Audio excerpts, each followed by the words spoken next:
All right, so it's Sunday night and I got the car up on jack stands right now because this week I'm finally going to come around to welding the diff. Honestly, in the beginning of all this, we never really had any trouble with one tire fires. They would both just spin during the burnout. It never really seemed to be an issue, but in recent weeks, it's getting worse and worse to the point where now we're basically doing 2 burnouts, one for each tire, every time we go up to the staging lanes.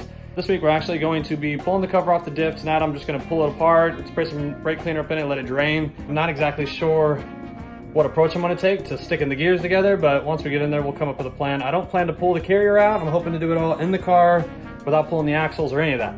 But yeah, we're going to get that done this week for sure. Another thing I got to do this week is I need a license plate light. If we're going to be straightening this thing, I don't want to be getting pulled over in the middle of the night leaving the track, so I need a license plate light, and the turn signals also don't work.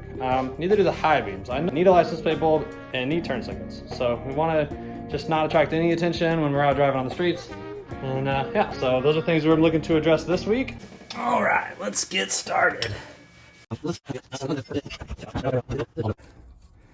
another reason I want to weld this diff is because I've the ring gear and actually recently kind of heard some horror stories and those spider gears will start on the turning. forums about. Well, those spider gears are what we're going to be welding.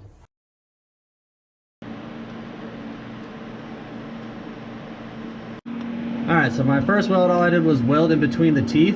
Now I think what I'm going to do is rotate it like this until it jams up, which is going to do right there. And so now I got a tight gap. I can weld those teeth together. So I cut those just straight apart from one another. So now you can see as I turn the wheels, they're gonna bind up with the spider gears in the same spot. So now I'm gonna go ahead and keep going, and we're gonna do one final spot over here. So it's gonna have to be straight. So we're gonna do this one right here, and then we will have 4 spots where it binds up. And it's going to give us a little more meat to grab onto with the welds.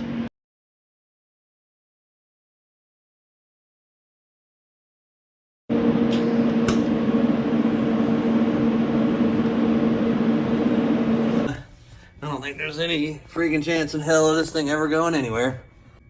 So we got weld here, weld here, weld up here, weld down here, and then a weld right here on the side. So yeah, total of 10 welds all together, TIG welded. I don't think that's ever gonna move anywhere again. I think we sufficiently ruined a differential. Turned out pretty good. So I think we're gonna be good to do some 2-wheel burnouts, boy. Sweet. Tomorrow I'm gonna bring some RTV and all the stuff I need to clean up the diff cover, and then the diff, and then some gear oil to top it off. So we'll be getting that buttoned up tomorrow. But today I just wanted to kind of do some cleaner work and figure out what's wrong with the turn signals. And what I learned from the internet is nobody on the whole internet knows how the hell the turn signals work in the 280ZX.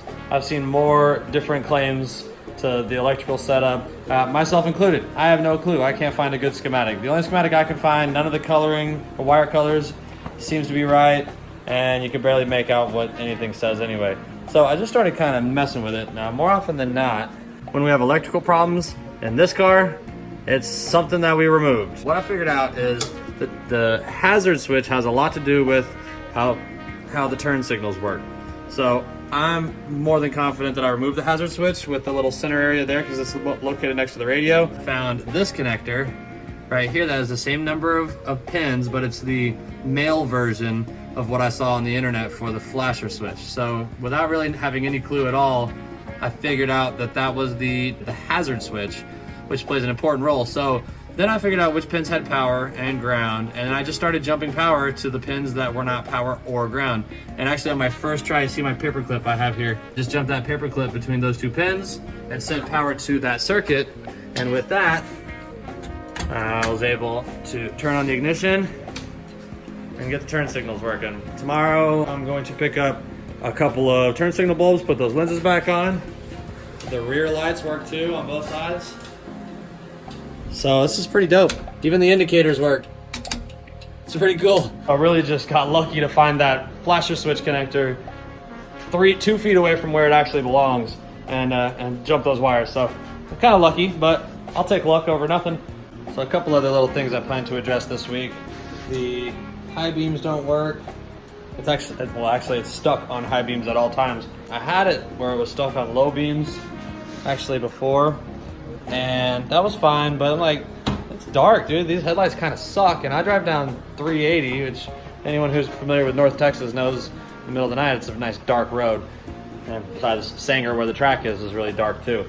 So the issue has got something to do with these contacts back here. So on the back of the switch here, there's little bars that move when you turn the light switch on, high beams, and all those little contacts are what makes the lighting work.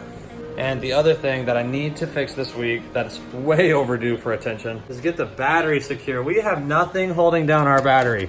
It's just loosey-goosey in here. We're making low 1.6 60 foots running down the road with this battery just bouncing around. And I'm gonna have to fabricate something for that because I have literally no hardware for that at all.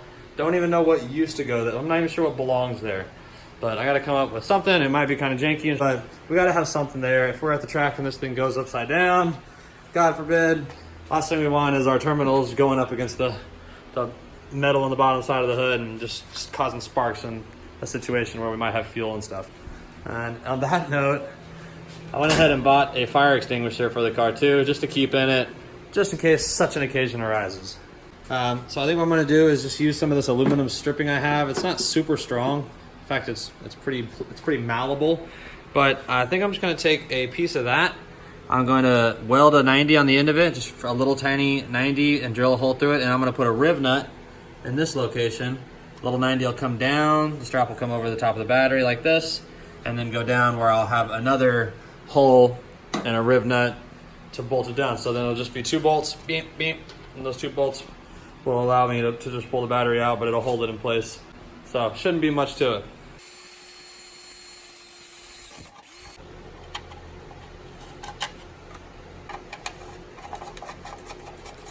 Da-da-da-da. That's one down. Now I need to put another one right there.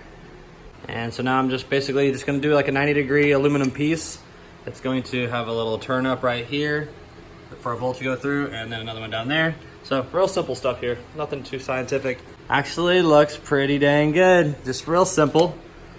Got a riv nut stuck into the sheet metal there with a 10mm bolt holding it there.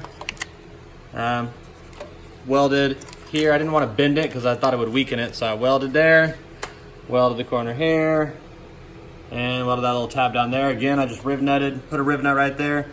Anyway, so both of these installed really well, and the battery's solid as a rock, and it's nice and serviceable. 2 10mm bolts if we need to pull the battery out. But yeah, for the first time in my ownership of the Z, the battery is not gonna flop around under the hood, which is pretty badass. So we got that taken care of this week. Got the turn signals all working.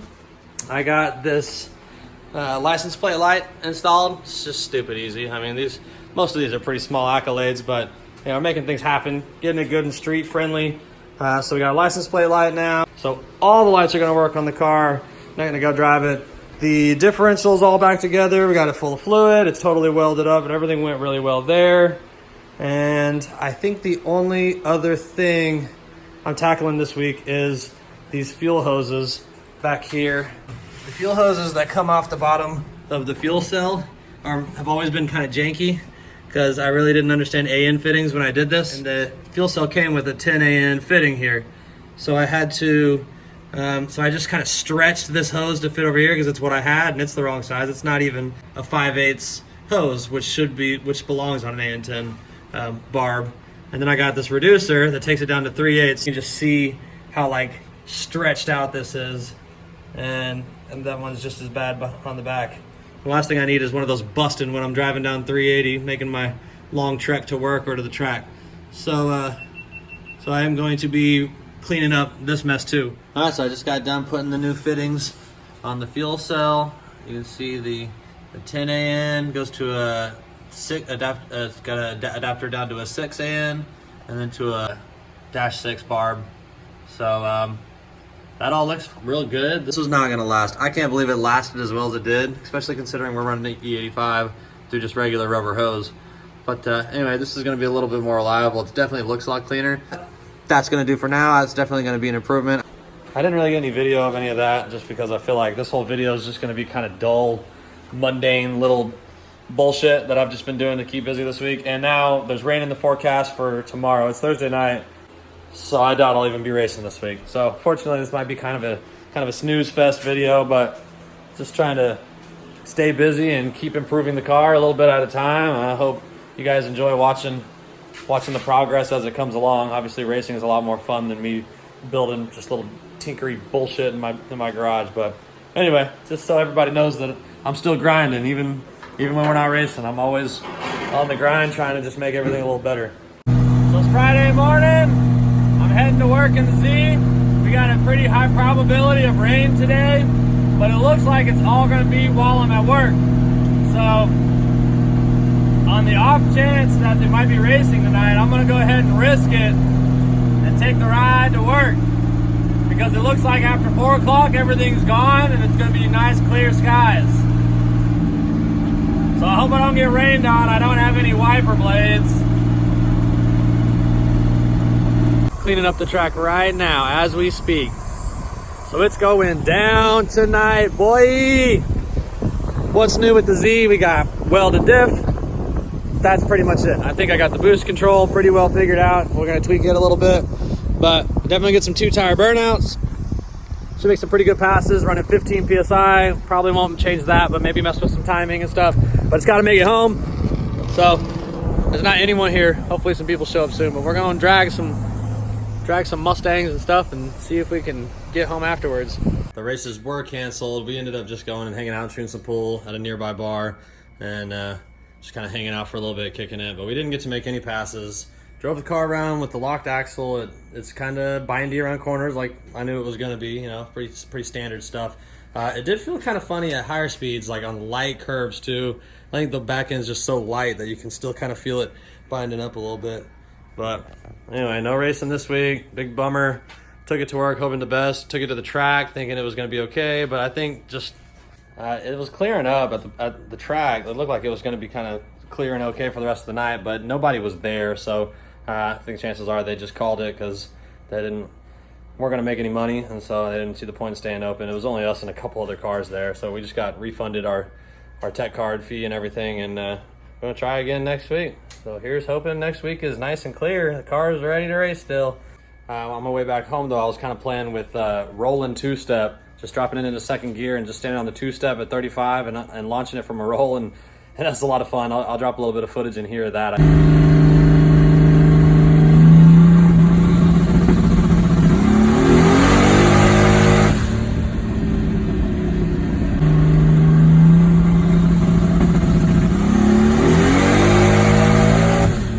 Anyway, that's gonna be it for this week. Sorry for the boring video. I'll try to trim it up so it'll be cut, so it won't waste too much of anybody's time, but just gonna post it anyway, just so everybody knows what we're up to, and hopefully next week we get back to the action.